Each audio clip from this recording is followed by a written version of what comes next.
L'ensemble des êtres vivants utilisent diverses formes de communication pour se lier socialement et se reproduire. C'est la fonction de toutes les formes de langage. Il semblerait que les espèces ayant le plus de possibilités de fuir soient les plus bruyantes dans leur manière de communiquer. Au contraire, lorsqu'elles sont le plus exposées, ce sont les espèces qui restent le plus silencieuses. Ce comportement est tout à fait logique, car plus le bruit produit est fort, plus les animaux s'exposent à être repérés par leurs prédateurs. On comprend mieux alors pourquoi les deux espèces les plus bruyantes du règne animal sont l'homme et l'oiseau.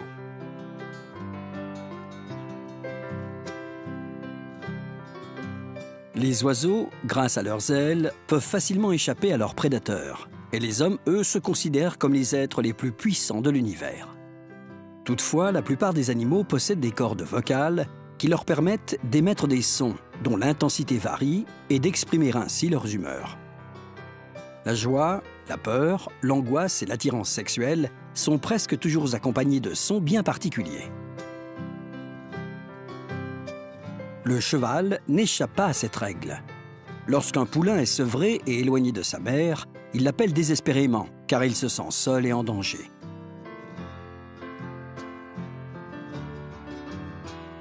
Entre des sujets adultes d'une même harde, on peut observer la même chose lorsqu'on les sépare. Ensemble, ils se protègent mutuellement et s'accompagnent. Mais séparés, ils se sentent sans défense.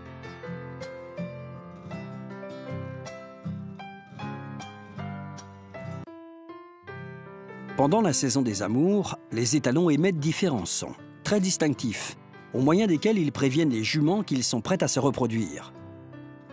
Ils produisent de petits cris très aigus lorsqu'ils s'approchent d'une jument, tout en la flairant et en évaluant son état hormonal. Lorsqu'ils signalent aux autres chevaux ou juments qu'ils sont des reproducteurs, le son émis est grave et soutenu.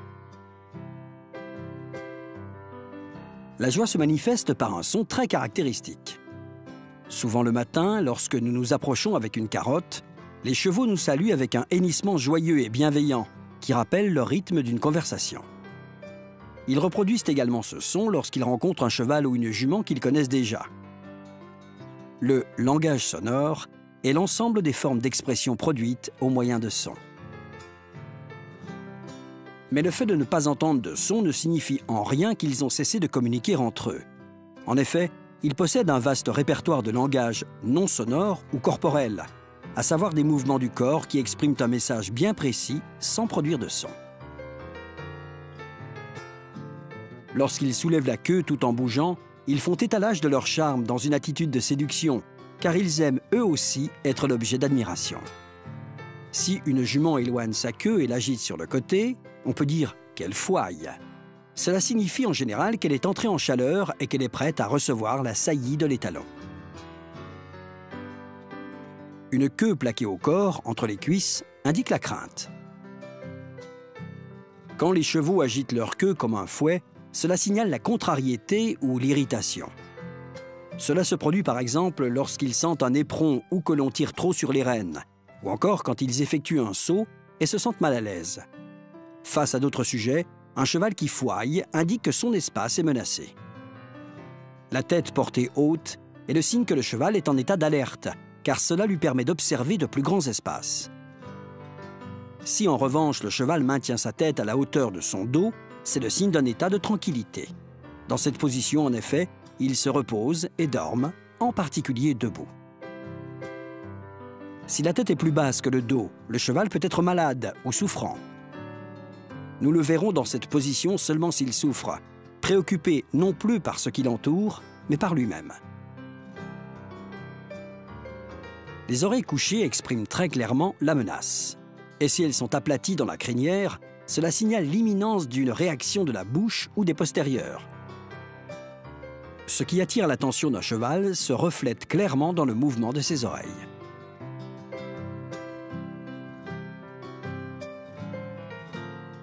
La tension des muscles du corps indique la peur ou l'incertitude, tandis qu'une musculature détendue caractérise un cheval tranquille. Lorsqu'un muscle tremble, cela peut signifier que le cheval a froid, car les tremblements provoquent un réchauffement du corps. mais il peut aussi s'agir de la peur qui refroidit le corps.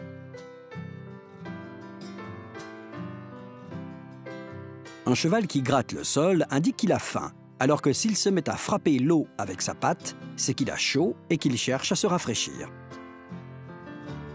Il existe sans doute de nombreux signes et gestes dont nous n'avons pas encore percé le mystère. Mais grâce à ceux que nous venons d'évoquer, nous pouvons déjà commencer à écouter nos chevaux avant d'apprendre le reste.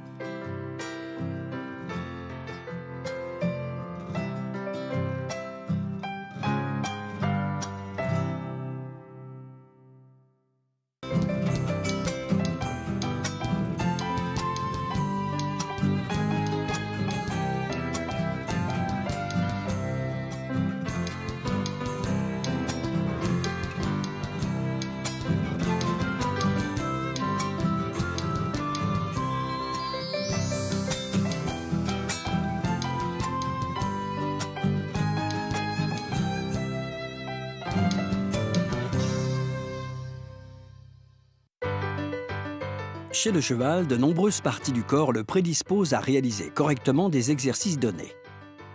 Par une simple observation, on peut évaluer la réussite d'un cheval dans un exercice ou un sport en particulier. La vitesse d'un cheval se calcule en fonction du nombre de foulées à la minute, mais aussi de la longueur de ces foulées. Lors d'une course, 2 chevaux peuvent avoir le même rythme de foulée, mais celui dont les foulées sont plus longues ira plus vite.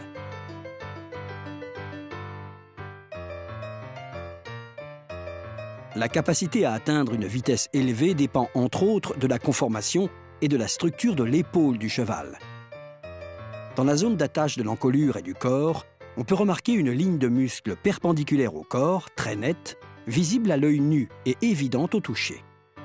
Cette ligne marque le début de la partie que l'on appelle l'épaule chez le cheval.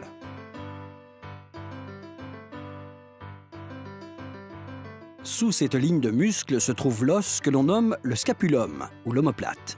Cet os est relié au torse par un ensemble constitué des muscles, des ligaments et de la peau, formant une angulation qui déterminera chez chaque individu une aptitude plus ou moins prononcée pour l'activité sportive. Pour analyser l'épaule d'un cheval, il faut observer son angulation, sa longueur ainsi que sa structure musculaire. On entend par angulation l'angle produit par l'os de l'omoplate par rapport à l'horizontale du sol.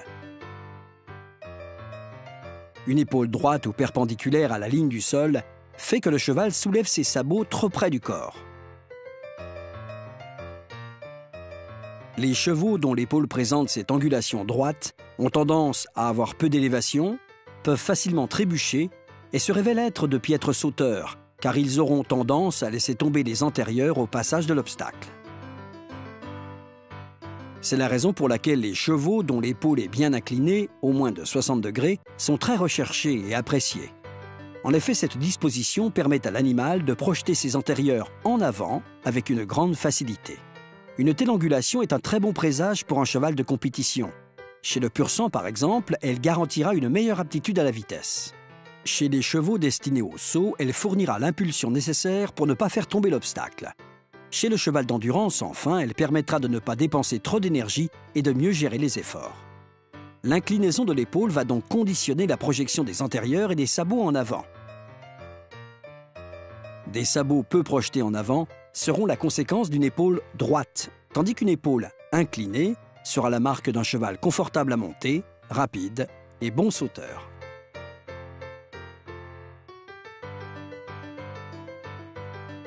On préfère de manière générale une épaule longue et bien développée, car une épaule courte va souvent de pair avec une musculature réduite qui limite par conséquent la puissance de l'animal. Cela dessert le cheval dans les épreuves d'exigence, comme les sauts de l'équitation classique ou les arrêts de l'équitation western, où la puissance permet d'amortir les mouvements.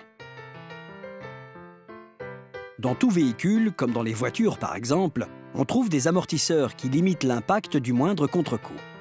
De la même manière, les chevaux, qu'ils soient de travail ou de compétition, doivent amortir les chocs à l'aide de leurs boulets.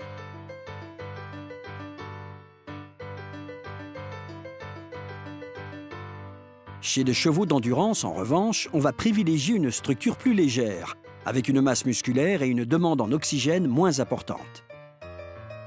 Il est toujours possible d'améliorer la musculature des sujets les plus faibles grâce à un travail spécifique, mais les angulations naturelles des articulations et des os resteront les mêmes. Il est donc conseillé de prêter une attention particulière à l'épaule d'un cheval, car ses caractéristiques spécifiques se révéleront essentielles lorsque nous aurons décidé de le conduire à un haut niveau de compétition.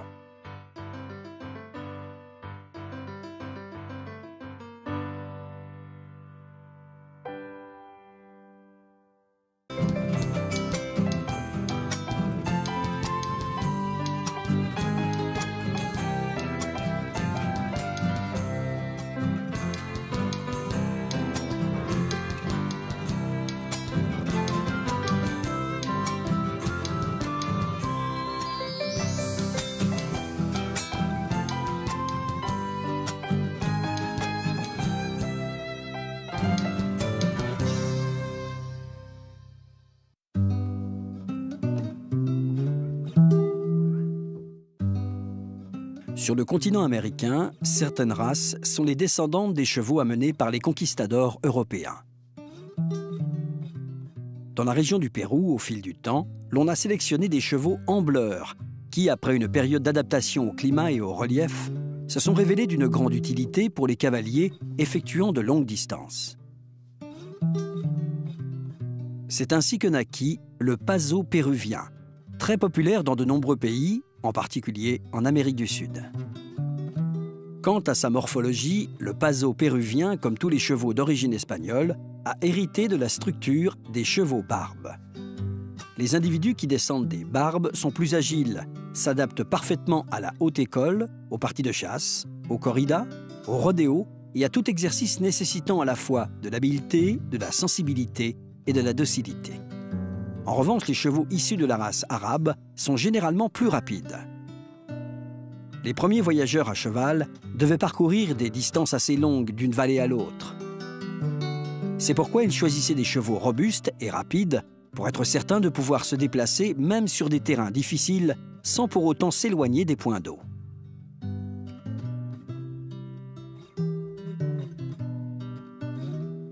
Par la suite, ils commencèrent à sélectionner des chevaux aux allures plus confortables. Le mariage parfait de la vitesse, de la douceur et de la souplesse a alors donné naissance au Paso Llano, qui pourrait provenir d'une accélération progressive du Paso par la sélection, jusqu'à dépasser le trot pour être remplacé par cette allure particulière qui a donné son nom à la race voisine du Paso Fino.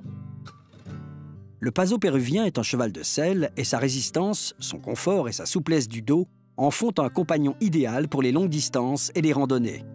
Sa docilité convient parfaitement aux promenades en famille et l'harmonie de ses antérieurs en fait un cheval de parade des plus brillants. Pour obtenir le maximum de ses allures, le cheval doit effectuer de grandes foulées rythmées grâce à l'impulsion des postérieurs et l'harmonie du mouvement entre ces derniers et les antérieurs. Lorsqu'il prend son rythme et le maintient, il rivalise facilement avec le galop des races dites galopeuses. Cette caractéristique en fait un cheval idéal pour les zones montagneuses. Là où d'autres races ne peuvent pas galoper en raison des sentiers tortueux, le Paso péruvien évolue à une vitesse soutenue, d'un pied ferme et sûr. Le confort que ce cheval procure aux cavaliers le rend unique. Sa caractéristique fondamentale réside dans ses allures, et notamment celle que l'on appelle le Paso Llano. Il s'agit d'un amble rompu où le cheval pose ses sabots au sol en 4 temps. On peut même entendre le bruit de chacun d'entre eux dans un rythme très régulier. C'est donc cette allure qui distingue cette race, une allure qui dérive de l'amble, un pas latéral et à 2 temps. Cela signifie que l'on entend un seul et même bruit lorsque le cheval pose les sabots antérieurs et postérieurs gauche et un autre lorsqu'il pose les 2 sabots de droite. Les ancêtres de ces chevaux ont résisté aux sables hostiles du Sahara, à 7 siècles de guerre en Espagne, aux chevauchés des conquistadors portant de lourdes armures, aux forêts inextricables, aux sommets gelés, aux voyages interminables dans le désert de la côte péruvienne et aux travaux exténuants des champs. La sélection l'a rendu petit à petit plus docile et confortable, sans pour autant lui enlever son élégance. Le Paso péruvien peut parcourir une distance de 30 à 40 km en portant un poids de 100 kg, et ce, en un temps assez court. Doté d'une grande impulsion naturelle, il n'a pas besoin d'être en permanence stimulé, bien que ce soit un cheval noble et doux. Ses aplombs doivent être réguliers, avec une légère cambrure des jarrets.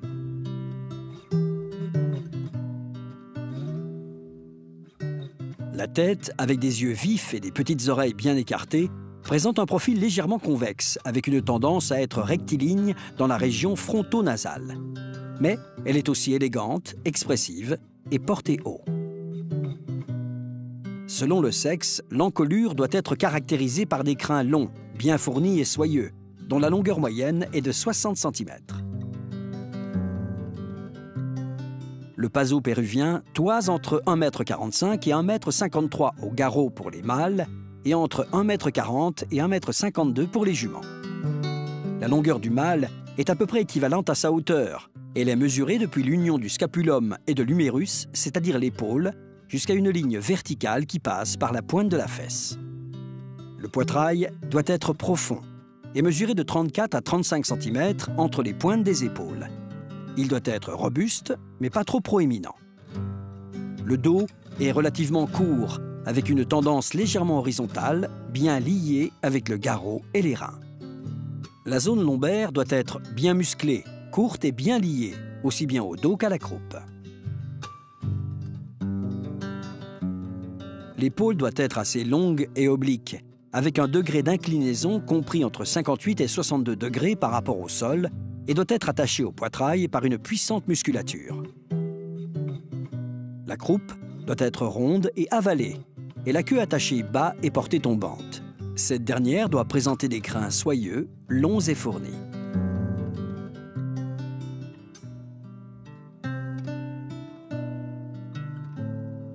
Le bras est court, tandis que l'avant-bras est long. L'un comme l'autre doivent être bien musclés. L'avant-bras s'affine en descendant vers le genou et s'attache harmonieusement au bras. Les membres postérieurs doivent faire ressortir leur puissance et leur capacité de contraction et d'extension.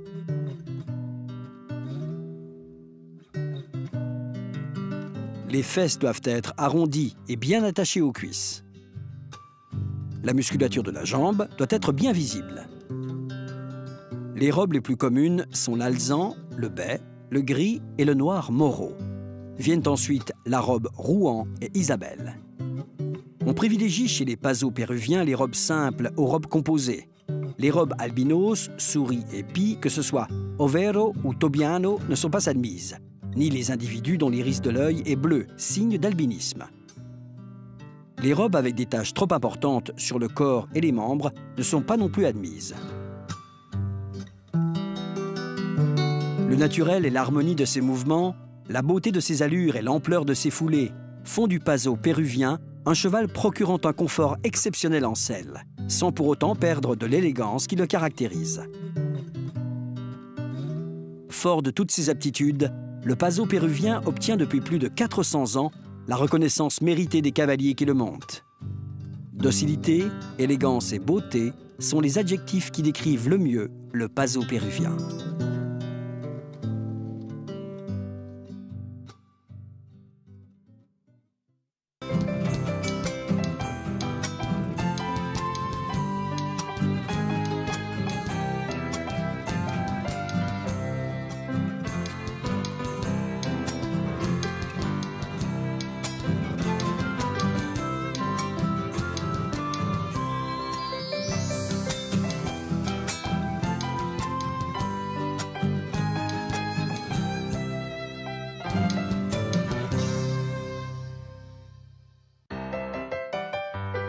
L'histoire raconte que le jeu de Pato est né en 1610 dans le cadre des festivités de la béatification du fondateur des Jésuites, saint Ignace de Loyola.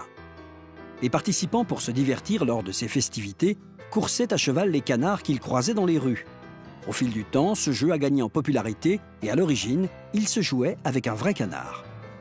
Après la création de la Fédération argentine de pato, les règles du jeu ont été établies. Elles sont d'ailleurs toujours en vigueur.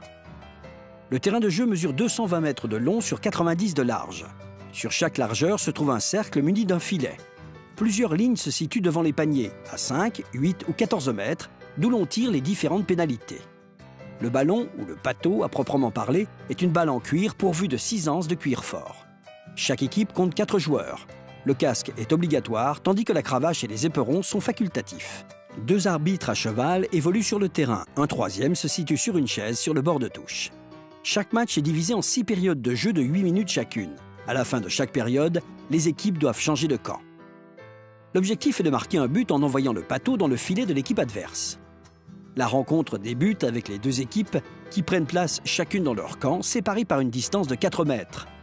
2 joueurs de chaque équipe s'avancent vers l'arbitre et un troisième se place derrière eux à l'endroit de son choix. Le 4e joueur se place, lui, à 30 mètres de son équipe. L'arbitre lance alors le pato en l'air entre les 2 joueurs centraux de chaque formation et crie « Jouez !». Les 2 joueurs centraux doivent essayer de transmettre le pato au 3e joueur qui se situe derrière eux. Ils ne peuvent pas s'en saisir tant qu'un autre joueur ou un cheval ne l'a pas touché ou qu'il n'est pas tombé à terre. Dans ce cas, c'est le 3e joueur situé derrière sa ligne qui peut ramasser le pato. Un but est considéré comme valable lorsque le pato a entièrement franchi le cercle du but de l'équipe adverse. Après chaque but, la remise en jeu est effectuée au centre du terrain par l'équipe ayant encaissé le but. Le pato est considéré comme sorti lorsqu'il a quitté les limites de l'aire de jeu ou que le cheval du joueur porteur du pato pose un pied à l'extérieur des limites du terrain. Dans ce cas, la remise en jeu s'effectue à l'endroit où le pato est sorti. Le joueur qui porte le pato doit le tenir à bout de bras, perpendiculairement à son corps pour le maintenir toujours à vue et à portée de ses adversaires et leur laisser la possibilité de l'arracher. Si ce n'est pas le cas, cela est considéré comme un refus et donne lieu à une pénalité. Pour lancer le pato dans le but ou faire une passe, un seul mouvement de bras est autorisé, sans possibilité de feinte. Si le pato est lancé sans but précis, seulement pour éviter qu'il soit récupéré par un adversaire, cela est sanctionné comme un refus. Le pato peut être réceptionné avec n'importe quelle main, mais il devra ensuite être porté avec la main droite. Lorsque le pato tombe à terre, il doit être ramassé et lancé avec la main droite. Faire obstruction sur un joueur qui a la possibilité de ramasser le pato est une faute appelée pato couvert, qui donne lieu à une pénalité. Le joueur porteur du pato représente le sens du jeu. Le sens du jeu passe par une ligne imaginaire parallèle à la longueur du terrain. Tout joueur qui attaque ou qui défend a la priorité sur cette ligne, et lorsque 2 chevaux sont au contact l'un de l'autre, ils ne pourront pas franchir cette ligne dans un sens ou dans l'autre. Les défenseurs ne pourront pas freiner leurs chevaux devant les attaquants.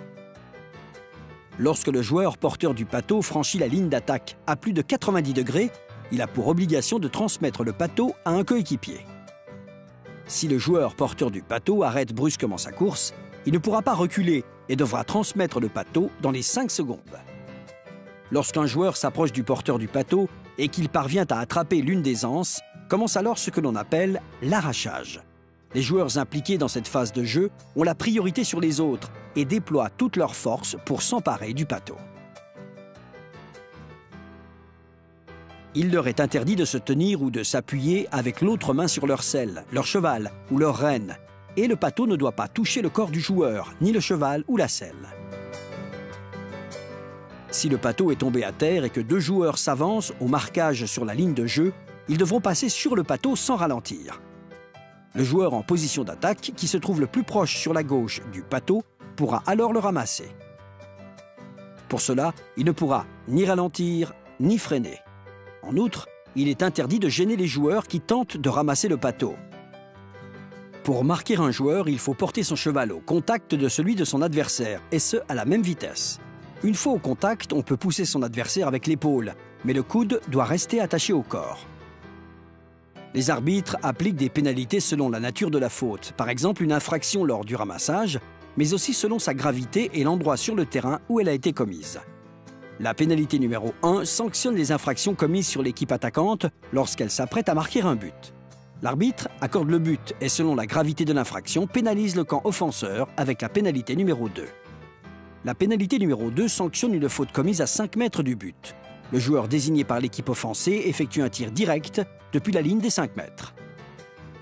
La pénalité numéro 3 s'applique pour une faute commise à 8 mètres du but. Un seul joueur du camp offenseur restera en défense, à une distance d'au moins 3 mètres du tireur. Les autres doivent se placer derrière le but. La pénalité numéro 4 prévoit que les joueurs sanctionnés se placent derrière le but qu'ils défendent et que les arbitres se placent, eux, sur une ligne située à 14 mètres du but. Un joueur de l'équipe offensée tire le pateau depuis la ligne des 14 mètres avant de regagner son camp. Quant à la pénalité numéro 5, l'arbitre remet le pateau à un joueur de l'équipe offensée. Il devient de ce fait attaquant et met son cheval dans le sens de l'attaque. Les autres joueurs, coéquipiers et adversaires, se placeront devant lui à 9 mètres. Le porteur du pateau devra faire une passe dans les 10 secondes qui suivent la pénalité. La pénalité numéro 6 correspond à l'exclusion d'un joueur du terrain de jeu. Toute brutalité envers un cheval, sous quelque forme que ce soit, est considérée comme une infraction grave. En effet, le pato, à l'instar de toutes les autres disciplines équestres, considère la santé et le bien-être des chevaux comme souverains. Alors, maintenant que tu connais les règles du pato, qu'attends-tu pour venir jouer toi aussi ?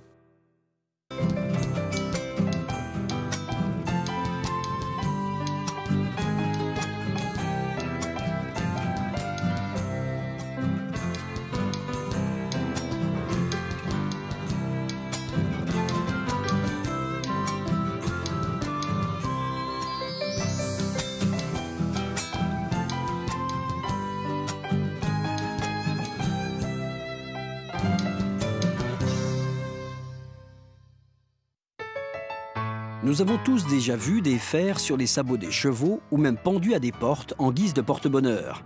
Mais leur véritable fonction est méconnue. Les fers protègent les sabots des chevaux de l'usure et des coups. Un bon maréchal ferrant corrige la croissance et l'appui des sabots pour rétablir des aplombs réguliers et redonner au cheval une posture qui ne sollicite pas trop ses ligaments et ses tendons.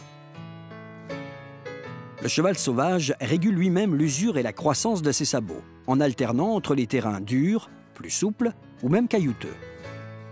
En revanche, les chevaux au box ne se déplacent pas assez pour provoquer l'usure naturelle de leurs sabots. C'est pourquoi ils doivent être ferrés. On fabrique des fers en acier, mais aussi en aluminium, en polyuréthane ou à base d'alliage plus léger et plus résistant à l'usure et aux coups. Le fer en acier répercute directement l'impact du terrain, créant des micro-vibrations qui atteignent l'intérieur du pied. Ce sont les vaisseaux sanguins du pied qui reçoivent la plupart de ces vibrations.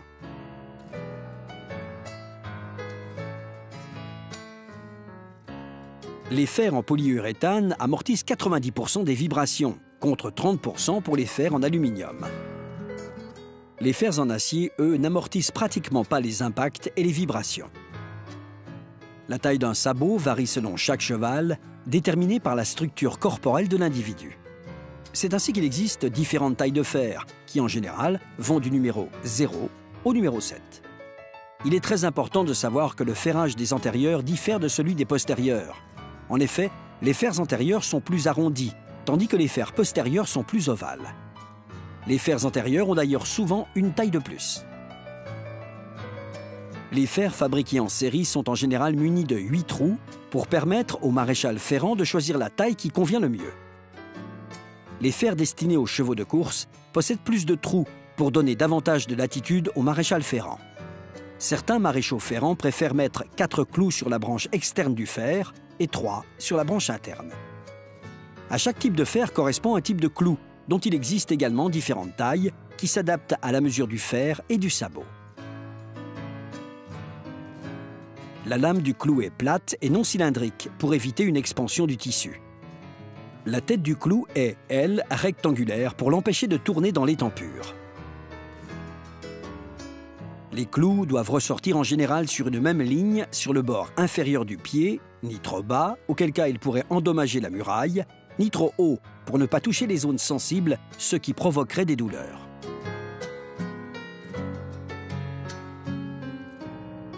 Il est conseillé de mettre 6 clous sur chaque fer pour des chevaux légers et 7 pour des chevaux lourds, car la force de ces derniers peut facilement desserrer les clous.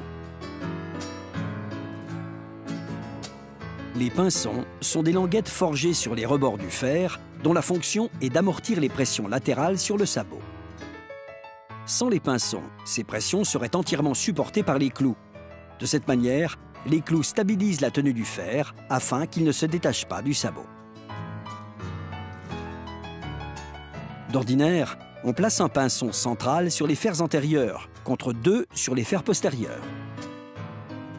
Il existe 2 méthodes principales de ferrage, le ferrage à froid et le ferrage à chaud. Ferrer à froid signifie forger le fer sur l'enclume sans l'avoir chauffé préalablement. Ferrer à chaud consiste à forger le fer sur l'enclume après l'avoir chauffé dans la forge. Une fois la forme obtenue, on pose le fer encore chaud pour assurer l'ajustement entre le sabot et le fer et permettre un meilleur contact avec la muraille du sabot. Le fer chaud est maintenu 3 secondes sur la corne du sabot, puis il est refroidi dans l'eau avant d'être cloué. On effectue un ferrage à froid lorsque le cheval et son sabot ne présentent aucune complication particulière. Le ferrage à chaud est privilégié dans les cas particuliers. Les tout premiers ferrages des chevaux sont relativement délicats, car ils se défendent en donnant des coups de pied en avant et en arrière. Lorsque les chevaux se sentent agressés ou mal à l'aise, ils ruent sans prévenir. Il est donc nécessaire d'apprendre au cheval à donner les pieds avant le début du travail du maréchal ferrant. Cet exercice préalable facilitera le ferrage, car maintenir un pied en l'air peut s'avérer très inconfortable pour un cheval. Dans le cas de chevaux bien nourris, on a calculé que le sabot poussait de presque 1 cm par mois, ce qui nécessite au moins un ferrage tous les 40 jours. On sait aussi que les antérieurs supportent environ 60% du poids du cheval, notamment à cause de la tête et de l'encolure, contre 40% pour l'arrière-main. On considère ainsi que le ferrage des antérieurs est plus important que celui des postérieurs.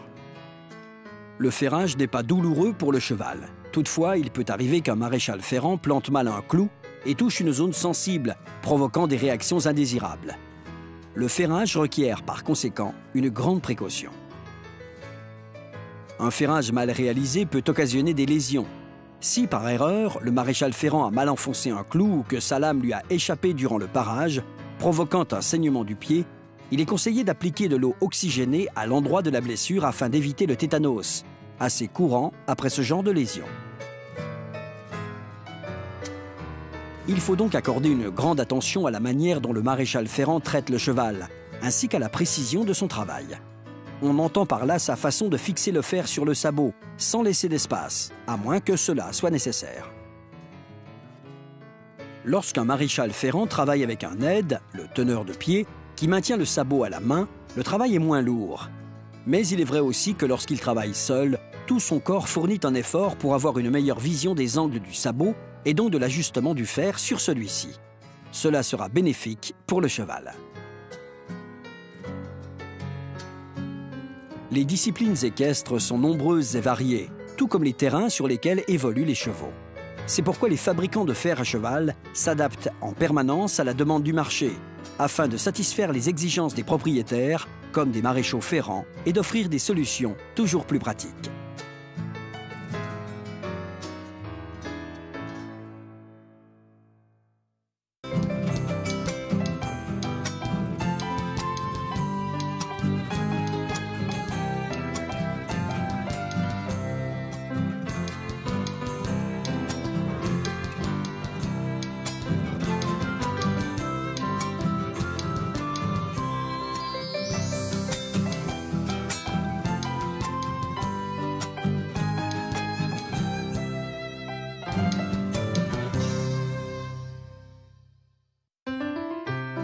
Lorsque l'on parle d'entraînement en équitation, on pense évidemment à la préparation du cheval.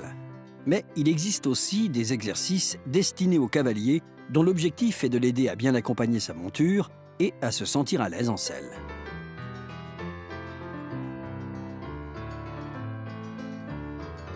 Lorsqu'on monte en selle pour la première fois, cela se passe rarement comme on s'y attendait. La position du corps change. En effet, lorsqu'on est debout, le corps est droit, alors que sur un cheval, il bascule vers l'avant dans une attitude naturelle de défense, presque comparable à la position fétale. Si le corps bascule vers l'avant Notre réflexe sera de nous appuyer sur nos genoux et par conséquent, nous soulèverons nos fesses en rebondissant sur la selle. C'est le cas en particulier lorsque l'on part au trot.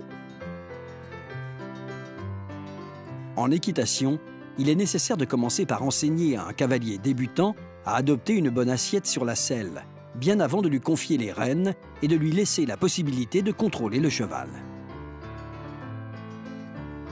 Parvenir à bien faire rentrer son corps dans la selle jusqu'à ce qu'il soit bien lié n'est pas chose aisée.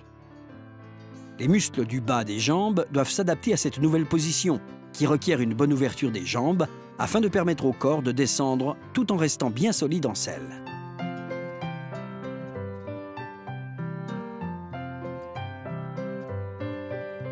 Conscient d'être un débutant, le cavalier novice fera certes de son mieux, mais il lui sera impossible d'éviter les douleurs à la colonne vertébrale, aux épaules et aux hanches.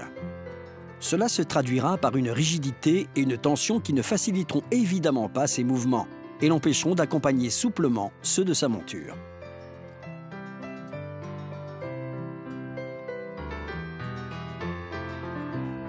Nous sommes convaincus que les premières leçons d'équitation doivent se dérouler avec un cheval capable de travailler à la longe et suffisamment calme. Il faut choisir une monture peu sensible à la jambe et très calme. Ainsi, si le cavalier est pris de panique et serre trop les jambes, on évitera que le cheval ne l'interprète comme un ordre et ne parte brusquement en avant.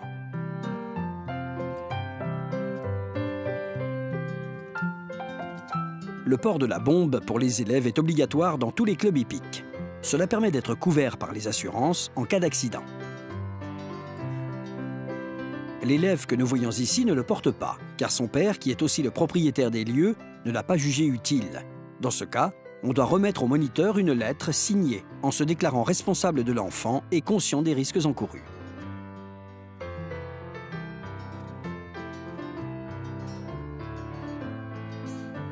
On commence à travailler avec une selle munie d'un bon siège, sans utiliser les étriers. On place sur le cheval des rênes fixes pour le maintenir droit et conserver un bon rythme dans toutes les allures. Le cavalier ne se servira pas des rênes, car c'est le moniteur qui va mener le cheval avec une longe à tourner.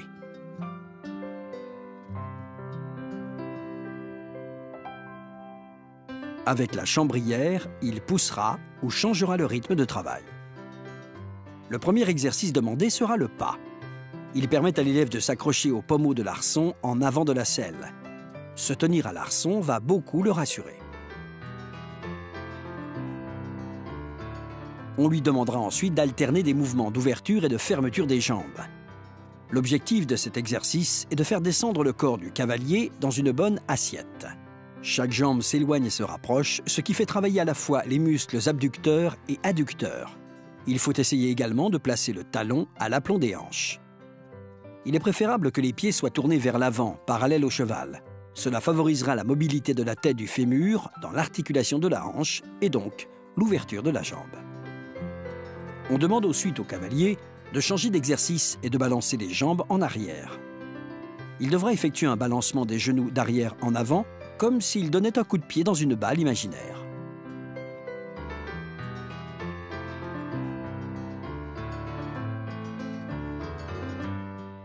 On fait ainsi travailler les muscles fléchisseurs et extenseurs de la jambe.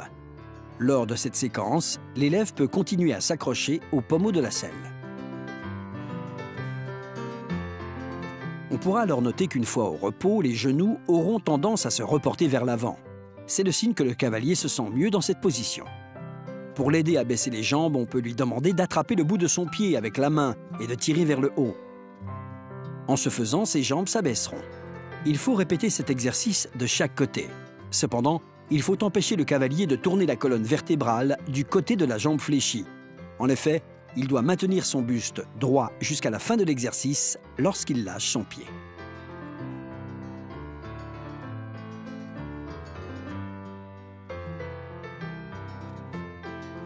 Il faut faire en sorte que le cavalier maintienne son corps droit et en équilibre. On dit que c'est le buste qui doit s'opposer au vent, avant les épaules, la tête ou le nez. Pour obtenir cette position, l'élève doit être assis sur la selle en s'appuyant sur ses deux ischions. Si en revanche le corps se projette en avant, il restera appuyé sur les genoux.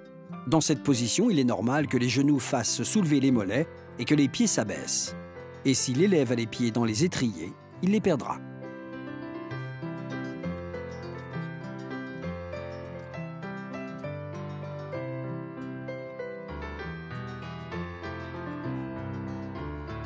Au début, tous les exercices doivent être effectués au pas pour permettre au cavalier d'être détendu et souple en selle.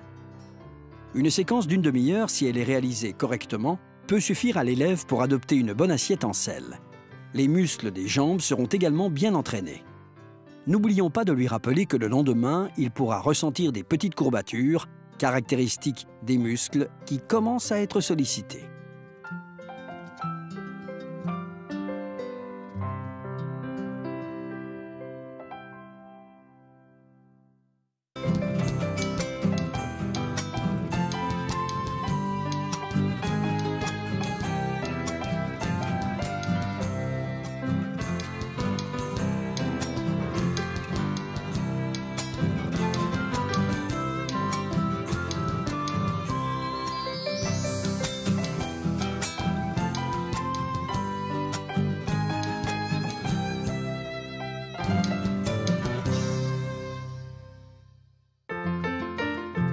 L'usage de 4 rênes n'est pas très répandu chez les débutants.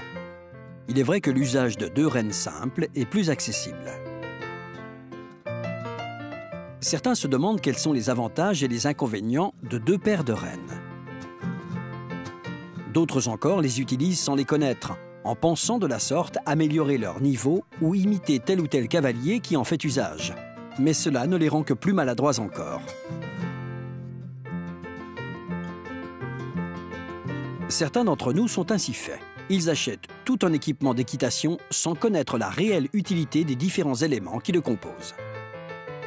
On peut dire que les doubles rênes ont plusieurs usages qui dépendent de l'embouchure utilisée et de l'effet que l'on cherche à obtenir. Nous parlerons d'abord de l'utilisation de ce système dans les doubles embouchures de dressage ou dans les morts pellam. Comme nous le savons, la réaction du cheval face à la pression exercée sur sa bouche ne sera pas la même selon qu'il s'agit d'un filet ou d'un mort releveur. Dans le cas du filet, l'action est plus douce et permet davantage de contact, sans pour autant atténuer l'impulsion. Les filets sont utilisés d'ordinaire lors des courses, des épreuves de saut ou d'endurance. Lorsqu'on utilise les doubles embouchures comme celles de dressage, les rênes qui se fixent au filet sont les mêmes que celles dont on se sert pour les mouvements latéraux ou les voltes. Quant aux morts releveurs qu'on utilise entre autres pour la pression de la gourmette contre le menton du cheval, on peut dire qu'ils sont plus puissants, le contrôle exercé étant par conséquent plus important. On les utilise en général sur les chevaux de randonnée, les chevaux de reining ou dans les sports qui exigent un contrôle total, comme par exemple le polo. Dans le cas d'embouchure double, les rênes qui se fixent aux morts sous les branches ou bras de levier servent à freiner, ramener ou retenir le cheval. Lorsqu'on mène le cheval avec 4 rênes en même temps, on a la possibilité de choisir entre une pression forte ou douce selon nos besoins, mais aussi selon le niveau de dressage de notre cheval. Pour plus d'efficacité, il est conseillé de tenir les rênes d'une certaine façon.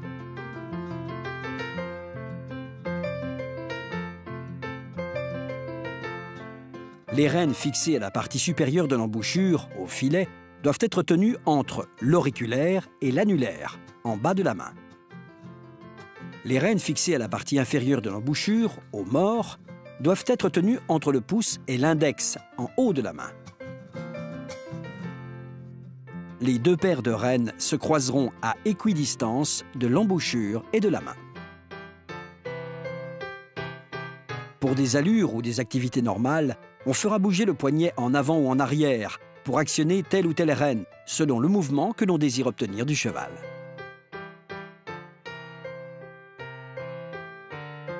Au polo ou au pâteau, on utilise les doubles paires de rênes différemment.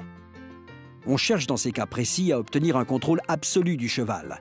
En effet, il est plutôt difficile de contrôler un cheval sur quelques mètres lorsqu'il est lancé dans des courses à grande vitesse. La première paire de rênes se fixe à l'anneau inférieur du mors pellam ou à l'anneau du filet releveur, selon le type d'embouchure que l'on a choisi de mettre pour conduire le cheval.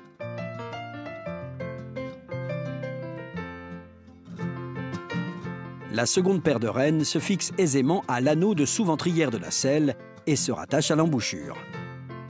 Dans le cas du mors pellam, elle passera par l'anneau supérieur et dans le cas du filet releveur, elle passera directement par l'anneau pour rejoindre les mains. Lorsqu'elle est utilisée de cette manière, la seconde paire de rênes est dite auxiliaire. Sa fonction est d'exercer un plus grand contrôle sur les chevaux qui opposent une résistance lorsqu'on souhaite leur faire abaisser l'encolure. C'est un moyen d'y parvenir plus facilement.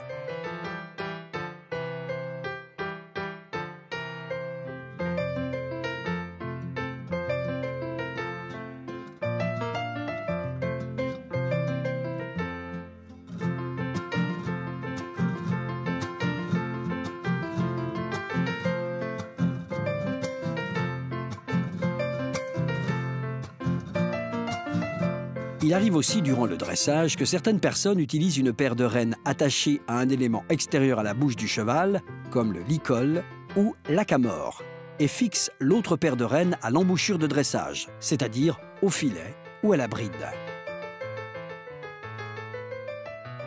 Le choix des doubles paires de rênes, même s'il peut rendre la conduite du cheval plus délicate, offre la possibilité d'avoir un meilleur contrôle au moment voulu.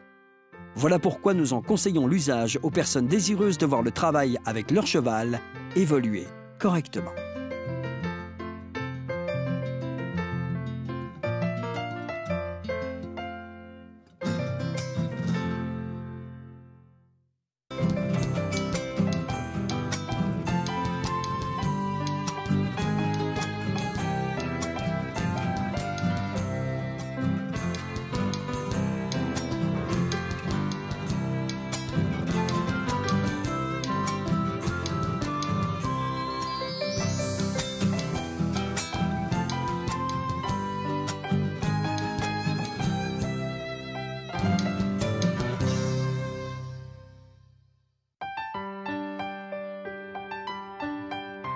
L'aisance et l'habileté d'un cheval dépendent de sa conformation et de sa condition physique. En revanche, le rassembler relève d'autres facteurs. En général, une encolure légère fait que le cheval reste bien en main, sans opposer de résistance. En revanche, une encolure épaisse laisse présager d'une plus grande résistance au rassemblé.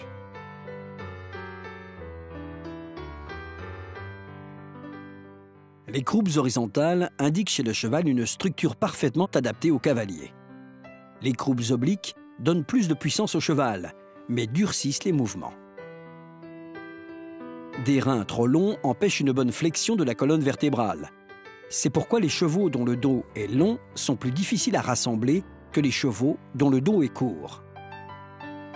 Enfin, des reins trop puissants rendent la zone lombaire trop rigide, ce qui empêche un rassemblé correct. En ce qui concerne les embouchures, il est recommandé d'éviter les mors dont le canon est trop haut, car il vient heurter le palais et empêche un bon rassemblé, obligeant le cheval à lever la tête et à baisser le dos. Dans ce cas-là, les postérieurs ne s'engagent pas assez en avant.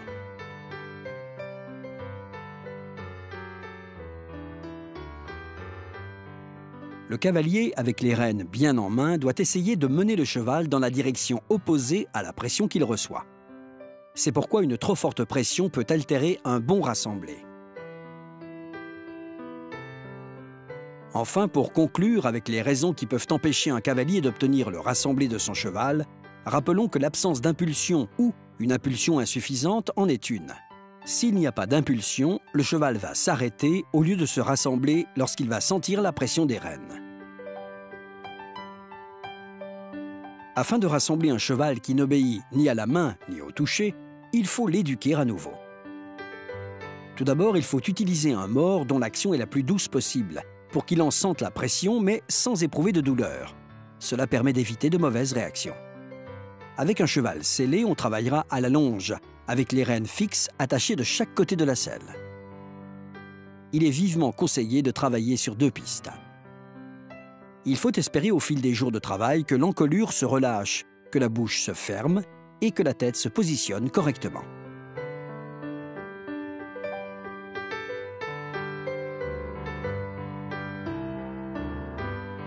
Ensuite, il faudra monter le cheval avec les rênes fixes et une seconde paire de rênes attachées à l'embouchure pour le guider.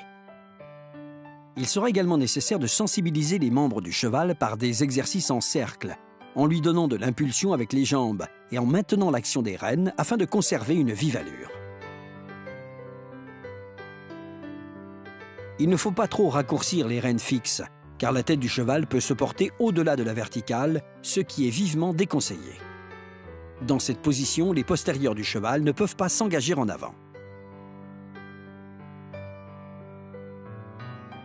En faisant travailler le cheval sur 2 pistes contre le mur du manège, on donnera de l'impulsion avec une jambe ou un éperon, voire une cravache si cela s'avère nécessaire. De cette façon, le long du mur, il ne sera pas utile d'utiliser les rênes pour contrôler l'impulsion que nous donnons à notre cheval. C'est le mur lui-même qui jouera ce rôle. Puis on resserre la main et l'on attend que le cheval réponde en bougeant la tête. On relâche alors la main. Il est conseillé de changer d'allure en réalisant des demi-arrêts.